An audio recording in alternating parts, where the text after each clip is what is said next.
ഗുരുവായൂരപ്പ. ഗുരുവായൂരിലെ ഒരു പ്രത്യേക അറിയിപ്പ്, അതായത് വിഷുദിനത്തിലെ, അതായത് ഏപ്രിൽ 15-ാം തീയതിയിലെയാണ് വിഷുക്കണി എന്ന് പറഞ്ഞാൽ, ഗുരുവായൂരത്തെ വിഷുക്കണി എന്ന് പറഞ്ഞാൽ പുലർച്ചെ 2:55 മുതലാണ് തുടങ്ങുന്നത്. 3:55 വരെ ആണ്, ബുധനാഴ്ചയാണത്. 2:55 മുതൽ 3:55 വരെ വിഷുക്കണി ദർശനം.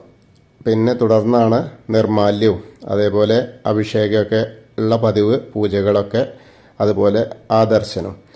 പക്ഷേ അന്നത്തെ ഒരു പ്രത്യേകത വേറെ പറയുന്നത് എന്താ വെച്ചാൽ, ശ്രീകോവിലിലെ നെയ്വിളക്ക് വഴിപാട് ഷീട്ടാക്കുന്ന ഭക്തർക്ക് സാധാരണ ദർശനം കിട്ടുമല്ലോ, വലിയ തിരക്കില്ലാതെ ദർശനം കിട്ടാറുണ്ട്. പക്ഷെ അന്നത്തെ വിഷുദിനത്തിലെ ദർശനം രാവിലെ 7 മുതലാണ് ആ നെയ്വിളക്കിൻ്റെ ദർശനം കിട്ടാനുള്ള ചാൻസ് ഉള്ളൂ. അതും തിരക്ക് കൂടിയാൽ നെയ്വിളക്ക് ദർശനത്തിന് നിയന്ത്രണം ഏർപ്പെടുത്തുമെന്നാണ് പറഞ്ഞിട്ടുള്ളത്, ദേവസ്വം പറഞ്ഞിട്ടുള്ളത്. അപ്പോൾ 7 മണിക്ക് ശേഷം നെയ്വിളക്ക് ഉണ്ടാവുമെന്ന് മുഴുവനായിട്ടും പറയാൻ പറ്റില്ല. ജനറൽ ക്യൂവിൽ തന്നെ വന്നിട്ട് തൊഴേണ്ടി വരും എന്നുള്ളതാണ് പ്രത്യേകമായിട്ട് പറയാനുള്ളത്. ചിലപ്പോൾ തിരക്ക് കൂടിയാൽ ഉണ്ടാവില്ല, അല്ലെങ്കിൽ 7 മുതൽ തുടങ്ങുമെന്ന് പറയുന്നു.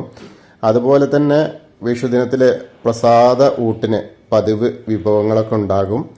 വിഷുക്കണി ദർശനത്തിനൊക്കെ സുഗമമാക്കാൻ വേണ്ടിയിട്ട് ദേവസ്വം പോലീസ് ഉദ്യോഗസ്ഥർ നൽകുന്ന നിർദ്ദേശങ്ങളൊക്കെ ഭക്തർ പാലിക്കണം എന്ന് പറഞ്ഞിട്ടുണ്ട്.